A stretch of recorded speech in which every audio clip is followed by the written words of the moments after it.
Everyday Superpower signing in, the place where we talk about body language, non-verbal communication, and everything in between. Okay, so the discussion I want to have with you today, this is regarding both sides of the spectrum, the man and the woman. All right, I want to ask: are you looking good for them? Are you trying to look good for them?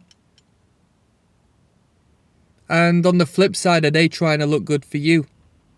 We're going to talk about preening today, both a conscious and a subconscious behavior we will see manifest through a whole wealth of behaviors and tics and gestures in response to a whole world of stimuli. So it's going to be a very broad and potentially generalized discussion, as we're not going to really accent and concentrate too much in one particular behavior, but we're going to look at the large picture, right?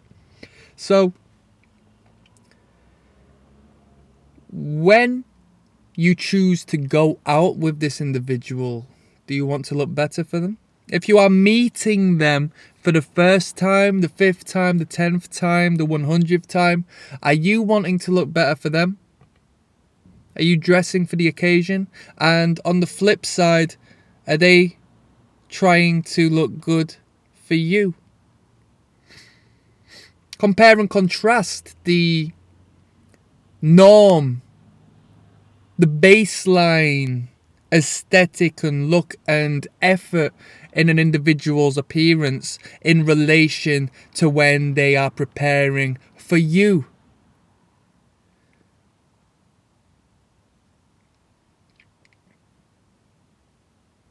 I was in a group of friends. A particular individual was unaware I was attending, hypothetically speaking, and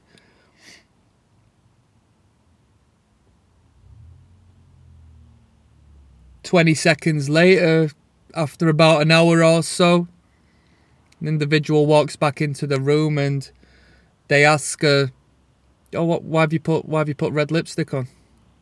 Are they trying to look good for you? Are they preening for you? Why would they want to look repulsive if they are around somebody whom they want to attract?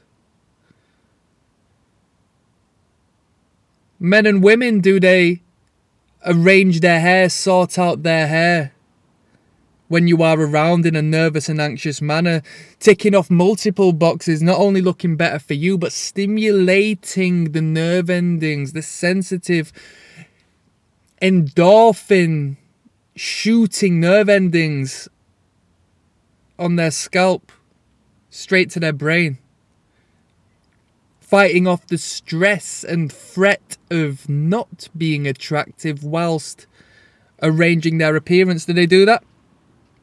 Does the man straighten his tie?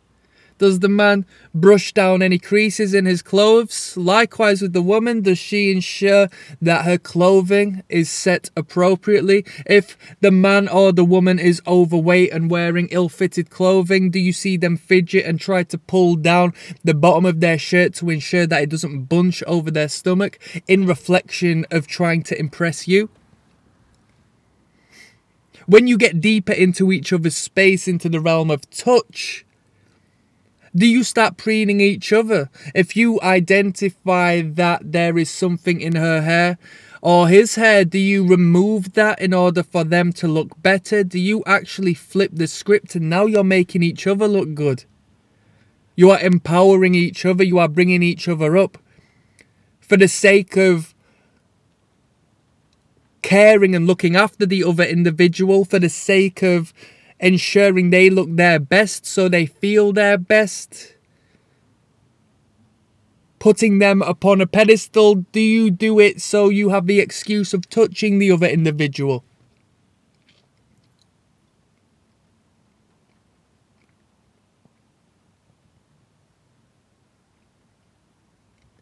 Yeah? Where do we go from here? If you yourself are going out and about, it's important that you show that you can at the very least make an effort out of respect for the other individual, as it does go a long way.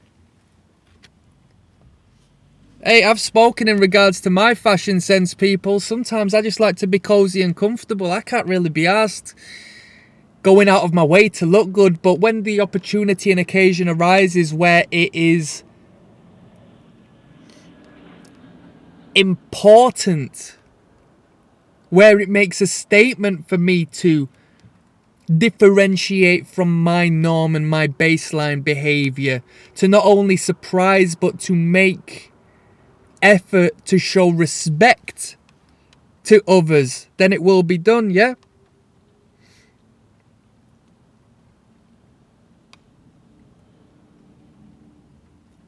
When you went on them first dates,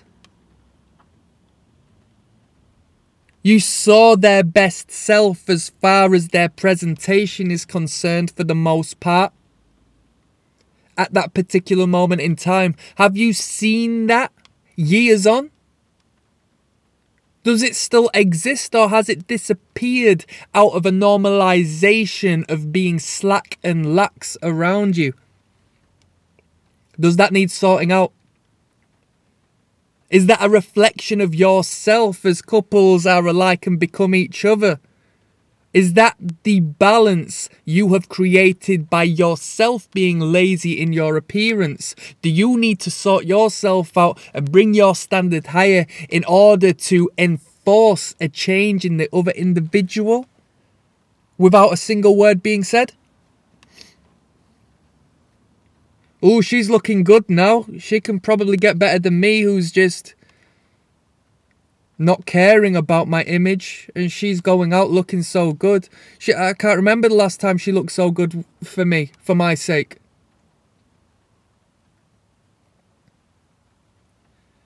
Such as when we talked about the synchronicity of mirroring, isopraxis, when we reflect each other. We can do that with our appearance as far as the care and attention we take. We can influence. Take it outside of a romantic relationship. If you exist within a circle of well cared for individuals, number one, you're probably not going to be let in if you look like a state. Because the tribal element of it is going to reject you. Now, once you exist within it and your standard slips, it's going to be troublesome. So you will upkeep that standard in order to keep up with the crowd, to ensure that your survival within the tribe is of importance, yeah? Because it is important. So why are you going to do that with your other half? Now, understand, if their standards drop, you don't want to drop alongside with them, as you are going to lower your vibration in response. And this is incredibly superficial. But we're talking about preening today.